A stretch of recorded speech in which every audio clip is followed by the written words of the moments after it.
Hey, it's July the 4th, 2017, and it seems as though a terrible storm is about to sweep over Big Spring.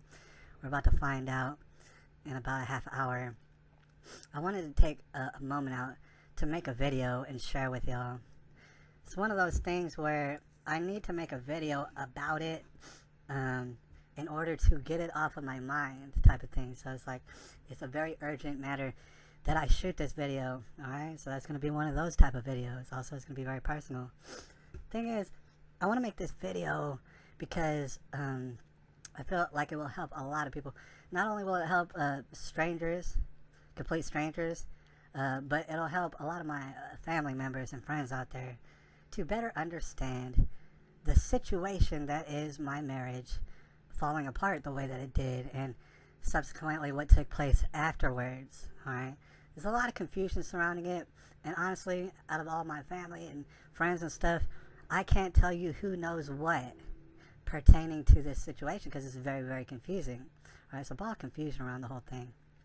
Alright, however, I gotta let y'all know that as of recently, details have been coming to light. First of all, I had to just make you aware that all the details that I'm about to shed light upon in this video, I already vaguely knew. Like, I kind of sort of had the feeling that what I'm about to tell you is correct, and kind of find out as of recent research, I was dead on balls accurate, alright? But I didn't really know until recently, very recently. Now, some of y'all might know that I made a video announcing that, of course, my daughter has a little brother who would be about a little bit over a year old now, or he'll be like around a year old, alright?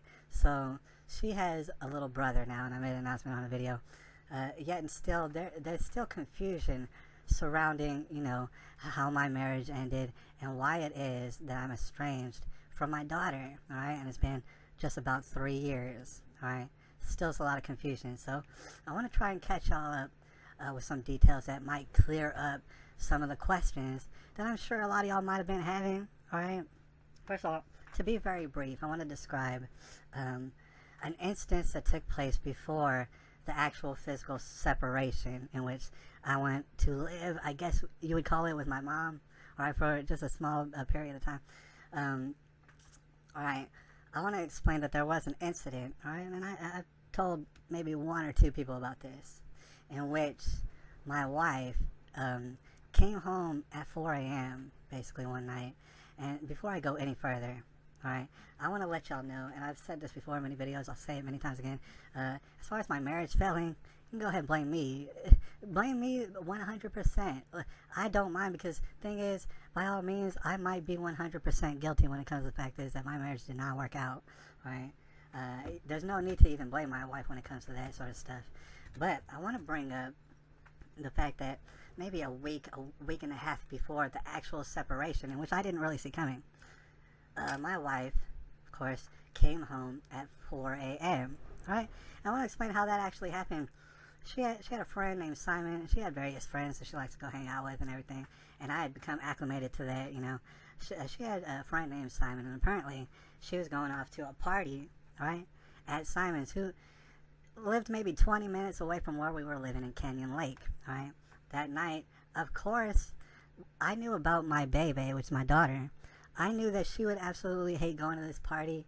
You know what I'm saying? Like, it's not in her to appreciate being in that sort of environment, as far as a whole bunch of people drinking and doing the adult thing.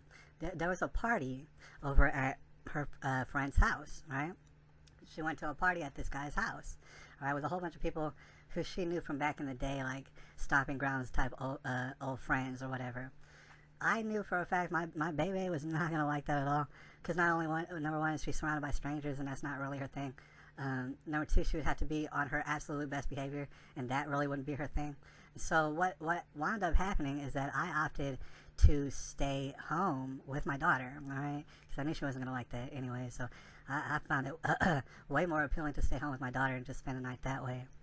Anyways, Ashley went off to this party. Now, what I had to explain to you is she told me what the party was entailing, I guess, right? Thing is, I have to admit to you, I was halfway listening when she told me. All she told me was, it's a party and I want to go to it and stuff, and whatever. And so basically I knew, okay, well, I'm staying home with the baby then.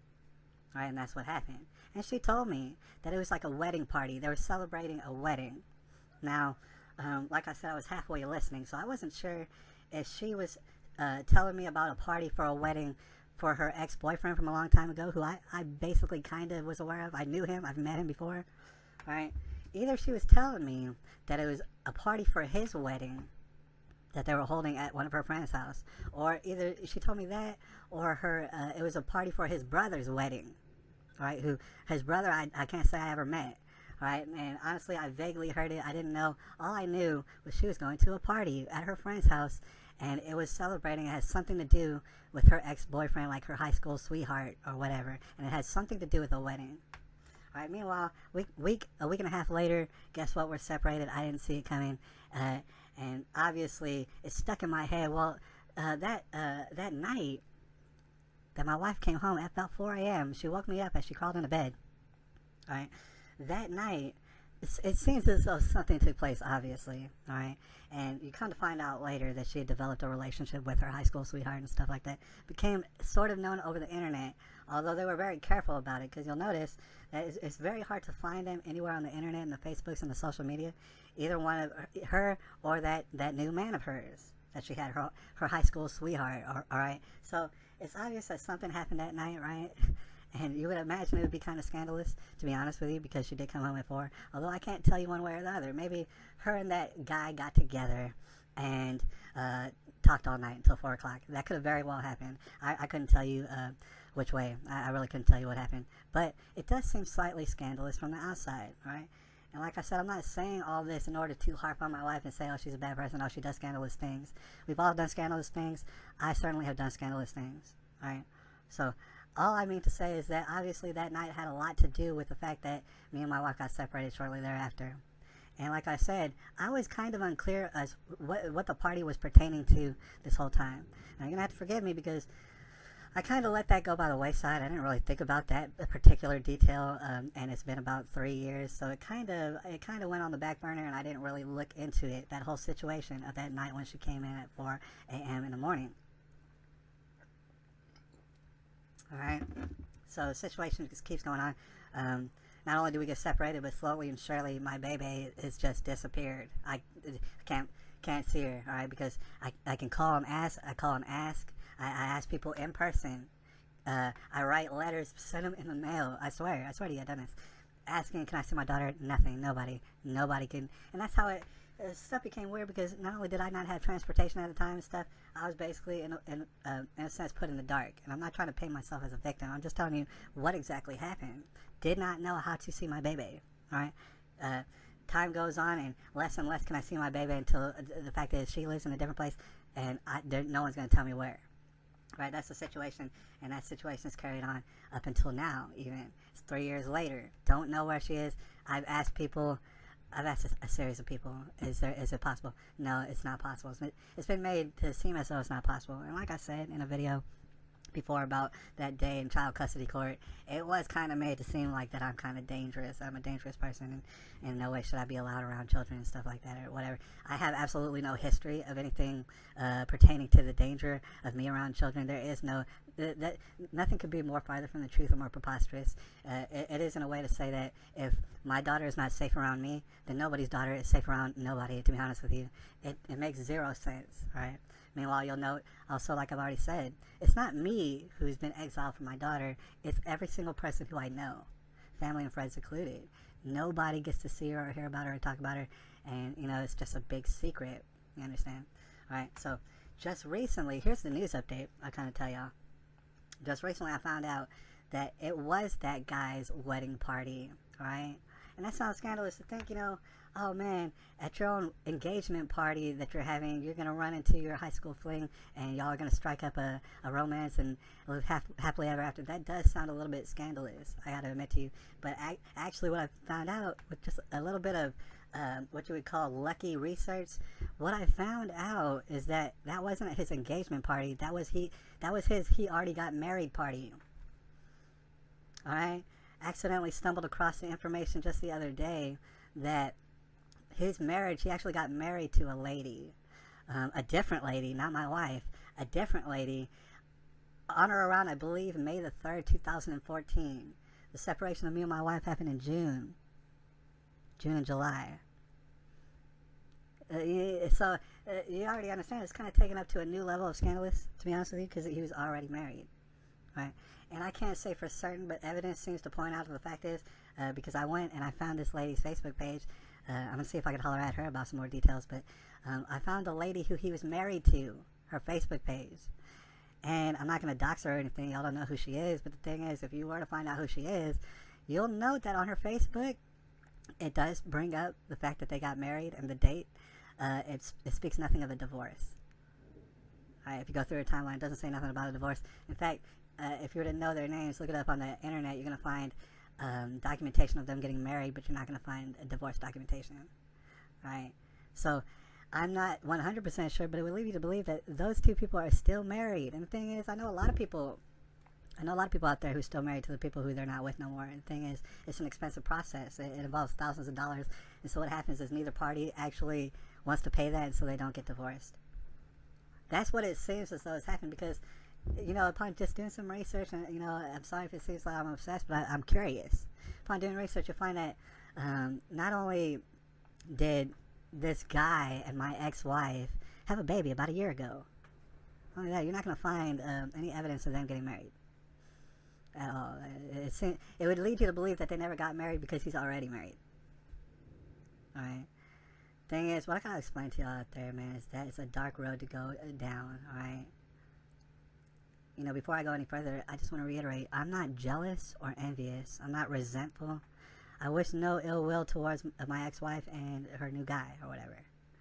I don't. In fact, I wish them the best. I actually hope that it lasts forever and ever and they're soulmates, because I'm tired of seeing marriages fall apart. It sickens me to my stomach. Alright, but what I had to let you know is a couple of things before we get out of here. Number one, a relationship that's built on scandal, it's not a very promising one, alright? Usually those relationships don't pan out necessarily, because it's built on a foundation of just kind of scandalous behavior, right? And ultimately what you have to know is, if you're embarrassed, if you feel shame about this, if my wife were to ever see this video and know that I absolutely am aware of the goings on, what took place, if she is ashamed, she probably should be ashamed. It's a shameful act. From an outside party's perspective, you'd have no choice but look on it and say, you know what, that's a little bit scandalous. It's just a little bit scandalous, right? And so it would make a little bit more sense. It's making more and more sense how not only am I forbidden to see my daughter for some reason, but everyone who I know is forbidden. Right? You would start to maybe infer that it's a chance that my wife, my ex-wife, would be ashamed of the fact is that she can't even get married to this guy who she got with, legally speaking. And honestly, under God, that also is not going to happen. She can't really get married to this guy, yet and still she's made another baby outside of wedlock. Thing is, the first baby we made was outside of wedlock, and I'll tell you, that's a terrible idea. Premarital sex it's an awful idea. Like, I've made videos about it, and I don't want to dive too much into it, but it is a bad idea. It'll never get you nowhere. Alright? And that's what I've learned through experience. Alright? But it might lead you to believe that this is the reason why my daughter is not allowed around anyone I know. Perhaps my ex-wife might be the slightest bit embarrassed by her actions. The slightest bit embarrassed by the fact is now she has another child who doesn't have a legal father, so to speak of. And technically speaking, if y'all are both already married, I would have to sincerely doubt that God ordained your new marriage. To be honest with you. Right? It's kind of built on a foundation of scandalousness. Like I said, I hope y'all are very happy, and I hope you're soulmates, and I hope only the best for you. Thing is, it doesn't look too good. Alright, and I say that with reverence, and I say that with just concern for you and your well-being and all y'all's well-being. Never will you ever find me trying to do anything to harm any one of y'all. I want only the best for y'all, but the thing is, it doesn't look good, the road that you've gone down, right? And I had to explain to you, man, you know, my family tree is a little bit all messed up. My wife's family tree, she would have to admit, is kind of all messed up. And in recent generations, you can note that there's absolutely a struggle to keep marriages together, to keep them going. That's definitely a curse that's upon my family tree. And it's absolutely a curse upon my ex-wife's family tree. Right? At the same time, there's been a terrible, terrible mistake that's been had by the last few generations of my family tree, in which the mother has become estranged from the child, or the father has become estranged from the child. And inevitably what that leads to is pain and confusion and strife and obstacles that are quite unclear. What it leads to is bipolar. What it leads to is suicidal tendencies. What it leads to is alcoholism and all the rest, autism, so on and so forth. All right? It's a very serious situation in which we've all done things we should be ashamed about. I've definitely done things I've been ashamed about, and I've actually gone to the trouble of admitting that not only am I ashamed for the things I've done, the premarital sex here and there, the basically turning away from God's formulaic lifestyle of success that He lays out perfectly clearly in books such as the Bible. Not only am I ashamed about it, but the thing is, I can already tell you that I'm being punished for it. I've been punished. I'm still being punished for my sins, for my sinful nature. Alright? Isn't anybody in the world, to include myself, but there's nobody in the world who will get away with any one of their sins. They're going to be punished irregardless of every last one. This goes especially for me. So I am being punished for the simple ways in which I thought it was okay to live my life back in the day. Right? The punishment happens to be I haven't seen my daughter for 3 years. That punishment comes from God. Right? And what I gotta explain for everybody out there, if you're a believer, if you're not a believer, you believe in something completely different, some Muhammad, Alibaba stuff, fine. The thing is, what I gotta explain is nobody gets away with their sins. You get punished regardless. Right? Be it on earth or in the afterlife, you know what I'm saying? A lot of people look at a George Soros or something like that and think he's the ugliest son of a gun you ever seen in the world, and yet and still he keeps getting away with all his shenanigans on earth. I promise you he's going to pay for every last one of his sins, either on earth or after earth. That's the problem. Every single one of us pays. Every single one of us pays. And when we buy into lies, when we buy into the lifestyle of sinning and not really thinking it affects anything else, what then takes place is curses. What then takes place is unfortunate events, right? Something like paranormal activity, but in a real sense. When people buy into lies, when they buy into their own victimization, when they learn to blame others for their own life and their own choices, and they somehow fall into the trap of a sinful lifestyle, bad things are going to start happening to them. The reason is because they're being punished, right? And nobody escapes that punishment. Nobody escapes the punishment of God, to be honest with you. Right? I say that all to say this, man. You know, a lot of people, are very confused, and they might be very bewildered. They might feel ashamed for a lot of different reasons. Every one of us, to include myself in this situation. I haven't seen my daughter for 3 years. There's no excuse for that. People look at me and say, you know what, that's kind of shameful. You haven't seen your daughter for 3 years, man. Don't you feel ashamed? Yeah, I do feel ashamed. I feel ashamed about that. That isn't right. Right? Meanwhile, you know what? We all have to live our lives. It very clearly looks like my life's going to be on my lonesome. That's what it looks like. Alright? I wouldn't put it past anybody that I'm going to have to deal with this whole thing all by myself. That's cool. Thing is, seems that as though my ex-wife, she's got her own situation, and God bless her, you know. I hope she's happy. I hope that, you know, her and her new deal lasts forever. I truly do. However, there's still a certain situation of children becoming estranged from their biological fathers, from their biological mothers, and that is going to prove to be tragic in one way or another, right?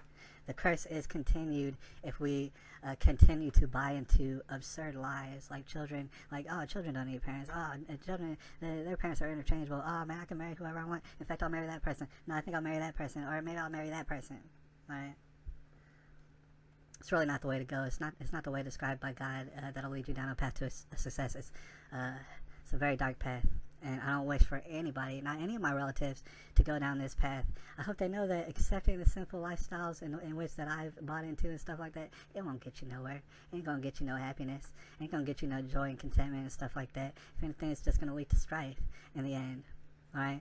And meanwhile, you know what? Just in case my ex-wife is listening to this video, like I said, a lot of scandalous stuff has come to light. I admit I've done a lot of scandalous stuff as far as our relationship. Go ahead and blame it all on me. I'll accept it. I deserve all the blame. I'm not an easy person to be married to say the least. Alright? I can understand why you'd want to get out and go somewhere else. I completely understand. Alright? That being said, you know, what's done in darkness has already come to light. You might as well just come out and make sure that your daughter knows who her father is and that he cares about her more than anybody else. That would be a good thing to let her know, and chances are she's going to want to see her father, more than likely. That is usually what happens in this case. And I do want to point out something else in case you haven't really thought about it. Alright, before we get out of here, and I don't want to seem like I'm trying to trip anybody up, but you got to understand that the guy you're with right now, outside of wedlock, having these children, God bless y'all, I hope y'all do just fine. But what you also have to know is that this particular guy who you ran off with, it's important that you note that he got married to another lady just a month before y'all did your thing. Alright? And it's also important to note that I was able to piece together that before this lady, in which they were dating for about 4 years, pretty much the entire time that we were dating, or I mean having a relationship, this lady, she took the place of the lady before her. You might remember, I don't remember this lady's name, but I do remember meeting her. There was actually a lady before that lady. Right? The lady he married has this brown hair and it's straight. There was a lady before her who had curly hair and it was blonde. And I'm talking about right before her. What you're starting to see is a little bit of a pattern, you know what I'm saying, is of him jumping from lady to another lady. And what I have to explain to you is that from an outsider's perspective, that doesn't look good. Those aren't good signs, to be honest with you. Now, it might turn out that y'all are soulmates and you're always meant to be, and y'all were dating other people just because you wanted to see if it'll work out and it never worked out, and y'all are soulmates and y'all are together now. That might very well be the case. But from an outsider's perspective, those aren't good signs. Right? I want to leave everybody with this bit of knowledge. If you have faith in God, if you know that God exists and you have faith in Him, here's what I want you to know, especially if y'all are young out there. God, if you have faith in Him, truly will give to you your husband or give to you your wife. You will not have to look for your husband. You will not have to look for your wife. I know you've seen all those sort of people on dating apps and this and that, and looking, going to bars, going to libraries. It doesn't matter where you go. If you go searching for your husband or your wife anywhere, what it does is it shows your lack of faith in God, because you went out searching. It's basically in your mind you said, God, you know, you're just not doing it fast enough. I need to go find a wife. I need to go find a husband. I want to have faith in you, but you know what? I'm just going to do this myself. Meanwhile, the whole problem lies in the fact is God will give you your husband and give you your wife. You do not have to look for them. In fact, that's a terrible idea. To go anywhere looking for a man or a woman, to jump from relationship to relationship to relationship, to get married to this person and then get married to that person the next month, right? Those aren't good signs, because what it's showing you is a person who's desperately searching for someone to, I don't know, complete them, maybe fulfill them. Meanwhile, what it shows is a complete lack of faith in God. Because if that man or woman had faith in God, they would accept that God will put a wife in their life. God will put a husband whenever He sees fit. And so therefore, there is no reason to look. There is no reason to jump from this person to that person to that person, desperately seeking someone to fulfill your needs and stuff like that. It's really not a good sign. And I'm saying that in a very serious manner. I don't mean to throw a wrench in y'all's marriage and stuff. I know nothing about it. But I gotta tell you, none of this looks good. And actually, we're balls deep up in the tribulation. Holler at me. You've been forgiven. This is July the 14th, 2017.